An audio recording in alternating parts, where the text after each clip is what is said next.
How are you doing? I'm okay. It's funny. I don't think I'm alone in this, but it's like one day it's like, okay, fine, cool, new normal, and then the next Yeah, day it's like, yeah. ooh, I know. What I'm finding is coming up for a lot of people is that like things that people have been looking for a long time, the realization that they're going to have to be canceled. Like my brother just had to postpone his wedding in May. I wanted to talk to you because chief of staff, Mhm. staff, Staff, staff, staff. staff during Mhm. this time. So, um, what what what is the immediate effect that COVID has had on your team? The chief of staff role in a corporate context as opposed to a government context means different things. We all have the job where things are just anything that anyone else doesn't want to take is kind of thrown on you. So in a situation, it's a jack of all trades. It's actually really fascinating. For that, I love it because every day is different. In a situation like this and how it's affecting the team, and when it comes to implementing internal communication strategies, it's been a bit easier because we were able to be a little bit more agile and adapt faster. We're a team of 12 right now. And when I started in this position, I was quite adamant that everything that we did, all of our storage would be online, that everything would be cloud-based, which a lot of it is. Of course, there was an adaptation to online meetings, which is something that all organizations have had to adapt to, and remote training for some people that aren't as technologically savvy on platforms like Zoom or Microsoft Teams, or how do I get into this thing called the cloud that apparently all my things are stored on. What do you think COVID's legacy will be on your company or your industry? In film production, film, TV, globally, there has been a major stop, just a full stop on most productions. And I hear numbers anywhere from $30 billion up to $50 billion USD of filming production has just stopped. Yeah. So I think one thing, that might not be relative to everybody, but for an international company, which of course there are many of them, any productions I think for our industry that were happening overseas, that will be slower to adapt. Where Toronto is actually very well suited is that our close proximity in borders to Los Angeles and New York. We believe actually that we will be one of the first next stops for a lot of the changes that will happen in filming locations. I think that work actually will change. There are a lot of companies that were hesitant to move online or to remote work. Or didn't believe that it could actually work and actually be easier. Yeah, There's parts of it that are easier. Yeah, Yeah. absolutely. So in trying to find the silver lining in a very, very tough situation, I hope that one of the pluses of it is the benefit of seeing how it can actually add to people's lives, as opposed to employers feeling like it's taking away from the work that needs to be done. I think so. I think you just hit on something.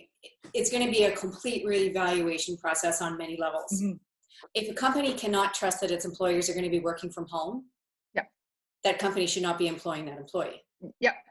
Likewise, if an employee, I just had a discussion about this on LinkedIn about marketing strategies during this time. Mm-hmm. And someone had commented that if your marketing strategy has changed as a result of COVID, like radical change, perhaps you were doing something wrong in the first place. Mm-hmm. And there's obviously some validity to that. But what I was thinking is if you're an employee, say in marketing, and you're like, I don't want to go out and do a hard sell right now. This doesn't make any sense to me. This is not time. Yeah. Maybe an employee needs to evaluate what are the core values of that company, and Mm-hmm. do they align with what I want in my life? Mm-hmm. And so I think there's a reevaluation on many levels, and I think there's going to be a lot of change for the good. One of the things that has actually made me reevaluate how I do my job, how do I communicate things to and from the CEO, because that is really one of the major staples, biggest pieces of the pie in my job. There is a lot of support that is needed for people that are working remotely. Yeah. And how does an employer give that support to those people? So it's very easy to just forget about people, which I don't want to forget about anybody in our organization. We've implemented new communication structures in this time, which I actually think have to stay even when we get back into the office. What's it like for you personally? Well, we have two large adults working in an 862 square foot condo. One of the things I'm so incredibly grateful for is that he and I personally had already a super solid morning workout program that has been the anchor and the rock, and then we added a evening walk, which we didn't normally do, so that's been another plus. Try, of course, staying 6 feet away from everybody, but I think finding the anchors in your habits. What do you think we'll learn from COVID, as either as a society, as individuals, business even? Mm-hmm. It's really good to wash your hands all the time. Yes, wash your hands. I know. I would just say. What is your favorite human reaction that you've seen so far? I think this is putting a lot of people in a very vulnerable position.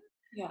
So some of actually the graciousness that I've seen people accept help that normally wouldn't want help, and just be open to accepting it. That actually, because I don't know if that would be very hard for me to be on the other side of things. So that actually has been very eye-opening to me, and a good lesson for me, because I'm not always that open to being that vulnerable. So that's actually, maybe it's in kind of an oddball answer, but there's it's not an oddball answer. Like, I'm having a lot of these conversations, and it's just, this is a very small thing, but what I've noticed is when I ask somebody, how are you doing? Nobody ever says fine anymore.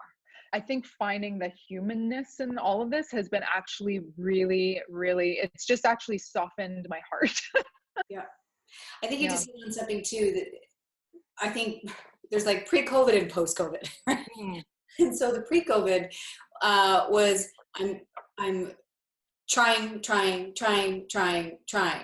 Mm-hmm. And in COVID, it's like we have no choice but to do. Mm-hmm.